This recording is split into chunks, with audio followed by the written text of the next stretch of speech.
କହିଲି ଆମ ମ୍ୟାଟରଟା ଆପଣ ଛିଡେଇବେ, ସିଏ କହୁଛନ୍ତି ମୋ ବାପା ଛିଡେଇବେ, ତ ମ୍ୟାଟରଟା କେତେ ଦିନ ପରେ ଛିଡେଇବେ ମତେ ସେଇଟା ଟିକେ ଜଣେଇଲେ। ଆପଣ ମତେ କହିଲେ 2 ମାସ ପରେ ମୁଁ ପଇସା ଦେଇଦେବି ତୁ ଯା, ତାପରେ ଆପଣଙ୍କ ପୁଅ ପଇସା ଦଉନାହାନ୍ତି, ଆଉ କେତେ ଦିନ ପରେ ମୁଁ ମୋ ବାପାଙ୍କ ପଇସାକୁ ଭିକାରୀ ଭଳିଆ ମାଗିବି? ନାଇଁ ପଇସା ପତ୍ର ମଗାମଗି କଲେ ତ ଭଲ ଲାଗିବନି, ବାରମ୍ବାର ମାଗିଲେ କଣ ଭଲ ଲାଗିବ? ଆପଣ କୁହନ୍ତୁ 6 ମାସ ହେଲାଣି ମୋ ଭଳିଆ ପିଲା, ନୋ ଝଗଡା ନା କିଛି, ମୁଁ ଶାନ୍ତିରେ ପଳେଇ ଆସିଲି। ଆପଣଙ୍କ ପୁଅ ନାଁରେ କେସ୍ ଥିଲା, ମୁଁ କେସ୍ ଉଠେଇକି ପଳେଇ ଆସିଲି। ହଁ ଆଉ ହଁ ହଁ। କେତେ ଦିନ ପରେ ମତେ ମତେ ମ୍ୟାଟର ଛିଡେଇବେ? ମୁଁ ଗୋଟେ ଝିଅଟା, ମୋ ବୟସ ବି ସରୁଛି, ଆଉ କେତେ ଦିନ ଆପଣ ମତେ ଝୁଲେଇକି ରଖିବେ? କେସ୍ ଚାଲିବ, ଲୋକ ଜାଣିବେ, ଆପଣ ଭଲ ଲାଗିବ? ଆପଣ ନିଜେ କୁହନ୍ତୁ।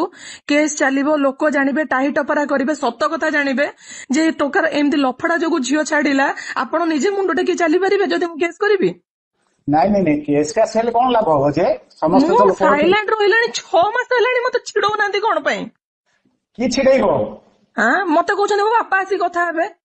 ହଁ, ତମ ବାପାଙ୍କୁ ଡାକ, ଆମେ 2 ଜଣ ଆମେ ବସିବା। ତ କଥା ହେଲେ, କୋର୍ଟରେ ବସିଲେ, ସବୁ ମ୍ୟାଟର ଛିଡିଲା, ଆଡଭୋକେଟ ବସିଲେ, ଆପଣ ପୁଣି 2 ଜଣ ବସିକି କଣ କଥା ଛିଡେଇବେ? ଆମର ତ ଯାହା କଥା ଛିଡିବ କୋର୍ଟରେ ଛିଡିବ। ଆରେ ସେ କୋର୍ଟ ଛିଡିବ ଯେ, ଇଏ ଗବା ନବା କଥାଟା ହଁ, ଏମିତି ଆମର ବା ପଇସା ଦବା ନବା, ବାପା ବୋଉଙ୍କ ଭିତରେ ଦବା ନବା କଥା ନାହିଁ। ଆପଣ ଆମ ଆଡଭୋକେଟ ସାଥିରେ କଥା ହେବେ, ସେଇଠି ଏଗ୍ରିମେଣ୍ଟ କରିବେ। କାଳେ ମୁଁ ପଇସା ନେଇ ଠକିଦେବି, କାଳେ ମୁଁ ମିଛ କହିବି, କାଳେ ମୁଁ ଫାଙ୍କି ଦେବି, କାଳେ ମୁଁ ଆପଣଙ୍କ ପୁଅକୁ ହଇରାଣ କରିବି, ସେଇଟା କୋର୍ଟ ପେପରରେ ସତ କଥା କହିବ ନା କଥାରେ କଥାରେ ସତ କଥା ବାହାରିବ?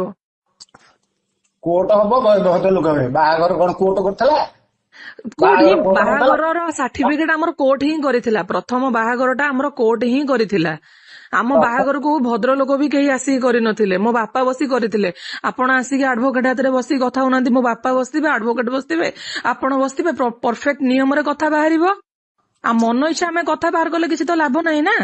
ନାଇଁ ନାଇଁ, ମନ ଇଚ୍ଛା କଥା କଲେ କଣ ହବ? ଆମେ ଗୋଟେ ମନ ଇଚ୍ଛା କହିଦଉଥିବୁ, ଆପଣ ଗୋଟେ ମନ ଇଚ୍ଛା କହିଦଉଥିବେ, କଥା କେତେ ଦୂର ଠିକ ହବ? ନାଇଁ ନାଇଁ ନାଇଁ, ସେଇଟା ଠିକ ନୁହଁ, ବୁଝିଲି। ଆଉ ମୁଁ ଗୋଟେ କଥା କହିଦେଇକି ପରେ ଫାଙ୍କି ଦଉଥିବି, ବଟ୍ ଆମେ ଗୋଟେ ଆଡଭୋକେଟ ସାଙ୍ଗରେ ଯଦି ବସିକି କଥା ହଉଥିବା, ସିଏ କଣ କଥା ଫାଙ୍କିବା? ଆମର କୋଉ ଭଦ୍ରଲୋକ କେହି ପଇସା ଦେବେ କି? କେହି ଭଦ୍ରଲୋକ ପଇସା ଦେବେନି। ଆପଣ ଆସିବେ, ଆପଣ ଆସିବେ, ଆପଣଙ୍କର ଠିକ ଅଛି, ଆପଣଙ୍କ ତରଫରୁ ଭଦ୍ରଲୋକ ଆଣନ୍ତୁ, ମୋର କିଛି ଲେନ ଦେନ ନାହିଁ, ହେଲା। ଆଉ ମୋ ବାପା ବସିଥିବେ, ମୁଁ ବସିଥିବି, ଆପଣ ପୁଅ ବସିଥିବେ, ଆପଣ 100 ଭଦ୍ରଲୋକ ଆଣନ୍ତୁ, 200 ଭଦ୍ରଲୋକ ଆଣନ୍ତୁ, ସେଟା ଆପଣଙ୍କ ଉପରେ ଡିପେଣ୍ଡ କରେ। କାହିଁକିନା ମୋର କଥା ମୋ ବାପା ଆଉ ମୋ ଆଡଭୋକେଟ ହେବେ। ମୋର ଏଠି ଭଦ୍ରଲୋକ ଲାକିକି ଲୋକ ଲଜ୍ଜା ହବାର ନାହିଁ। ଲୋକ ସବୁ ଜାଣିବେ, ହଁ ଆ ପୁଅ ଏମିତି ଲଫଡା କରିଥିଲା, ମୋ ଗାଁ ଲୋକ ଜାଣିବେ ଏ ପୁଅ ଏମିତି ଲଫଡା କରିଥିଲା ବୋଲି ଝିଅ ଛାଡିଦେଲା। ମତେ ଲୋକ ଲଜ୍ଜା ହବାର ନାହିଁ। ମତେ ଟୋଟାଲ ଲୋକଙ୍କୁ ଜଣେଇବାର ନାହିଁ ମୋ ସ୍ୱାମୀର ଏଇ ଗୁଣ ଯୋଗୁଁ ମୁଁ ଛାଡିକି ଆସିକି ରହୁଛି। ମୋ ଜଣେଇବାର ନାହିଁ ବୋଲି ମୁଁ ଭଦ୍ରଲୋକ ଡାକୁନି।